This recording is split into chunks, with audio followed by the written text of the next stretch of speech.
ఇప్పుడు ఏమన్నా ఇప్పుడు మీకు ఫంక్షన్ ఏమైనా ఇచ్చారు అసలు ఏం చెప్పారు అసలు వాలంటీర్ ఏమైనా వస్తున్నారు ఎక్కడ తెచ్చుకోమంటున్నారు అసలు ఏమైనా తెలిసిందా వాలంటీర్లా వాళ్ళని వద్దన్నారు వీళ్ళేదో డబ్బులు రాలా. ఎవరు వద్దన్నారు? చంద్రబాబు వాళ్ళు పై వాళ్ళు. అందుకని వీళ్ళు వాలంటీర్లు వద్దంటే ఇప్పుడు మాకు ఇళ్ళకి తెచ్చిస్తున్నారు. వాళ్ళు ఇళ్ళకి తెచ్చిస్తుంటే వీళ్ళు ఎన్నికలకు ఇప్పుడు ఆగిపోయినాయి డబ్బులు. ఆ మంచాల్లో కూర్చొని ఏడుతున్నారు ఆ ముసలి అందరూ. ఆ డబ్బులు వాలంటీర్ల నుంచి తప్పు బ్రహ్మాండంగా జరుగుతుంటే వాడు తీసేసిండు. వాడు ఈ చంద్రబాబుకి వేయరు అసలు ఓట్లు. ఈ ముసలాళ్ళని అల్లాడిస్తున్నారు. అది కాదు. ఇప్పుడు మరి ఏదైతే నువ్వు అన్నా కదా ఇప్పుడు మంచంలో మరి అవాతాతల ముసలి పరిస్థితి ఏందంటారు? ఇప్పుడు ఏంటి ఇవ్వాలా తెచ్చి వాలంటీర్లు ఇంటికి ఖమ్మంగా ఇచ్చేవాళ్ళగా ఇళ్ళకి పోయి 5ంటికి. ఇప్పుడు వాళ్ళకైతే లబోది నేడుతున్నారు ఇద్దరు ముసలి మా వాళ్ళు. అదిగా మంచంలో కూర్చొని అల్లాడుతున్నారు డబ్బులు అయ్యని.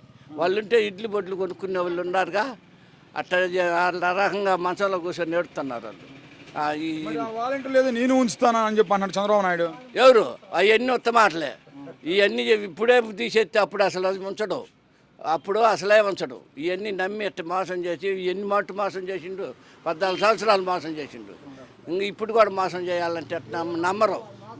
ఎవరు నమ్మరు. ఒకసారి నమ్మండి జగన్ గండి ఎక్కువ కదా. అవన్నీ ఉత్తమాటలే. మునుపు నేను చెప్పి ఇస్తానని చెప్పి అన్ని రైతు భరోసా ఇవన్నీ సొమ్ములు మరి క్యాబ్ లోన్లు అన్నీ తీసేస్తానని చెప్పిండు. బ్యాంక్ ఆడోళ్ళు లబ్బోది పని కొట్టుకున్నారు.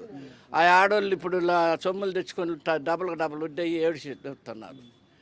ఇది కానీ ఇలా ఇప్పుడు ఏదైతే ఉందో అవ్వతాతల మీద వాళ్ళ మీద ఇలా చేయడం అసలు ఎంతవరకు కరెక్ట్? ఇట్లా ఈ వాలంటీర్ వ్యవస్థ ప్రతి వాళ్ళు అవాతాతల గురించి ఖమ్మంగా ఇస్తున్నారు. వాళ్ళు పోయి ఆడ ఉండాలంటే అడ్డం పడతారు. చచ్చే వాళ్ళు ఉంటారు. నాన్న చెప్పలంతా మొత్తం ఆడినే తిడతారు చంద్రబాబుని ఆపిన వాళ్ళని. అది వాలంటీర్లు ఉంటే ఖమ్మంగా వెళ్ళ తెచ్చి పొద్దు పొడిచేటప్పుడు డబ్బులు లేవగొట్టిపోతున్నారు. వాలంటీర్లు ఇప్పుడు ఒక మాట చెప్పండి, మిమ్మల్ని వైసీపీ కోట్లు అని చెప్పి అడుగుతున్నారని చెప్పారు, అందుకే ఆపారంటారు. నిజమేనది? అవన్నీ ఉత్తకోవట్లే. ఎవరు ఆ టైగర్ రెడ్డి గారు మామూలుగా జగన్ చెప్పినట్టు ఇస్తున్నారు. ఇస్తుంటే ఇవన్నీ ఎందుకు వీళ్ళు కావించుకున్నారు. వీళ్ళు కావించుకొని ఇట్లా చేశారు. కానీ ఎవరేమల్లా మరి తాత ఇప్పుడు జగన్ ఒక్కడు అటు చూస్తే అన్ని పార్టీలు కలిసి వస్తున్నాయి, గెలుస్తాడా? ఏకమై కూడా దుమ్ము అయిపోతాయి. పుల్లి ఒక్కటే వస్తుంది.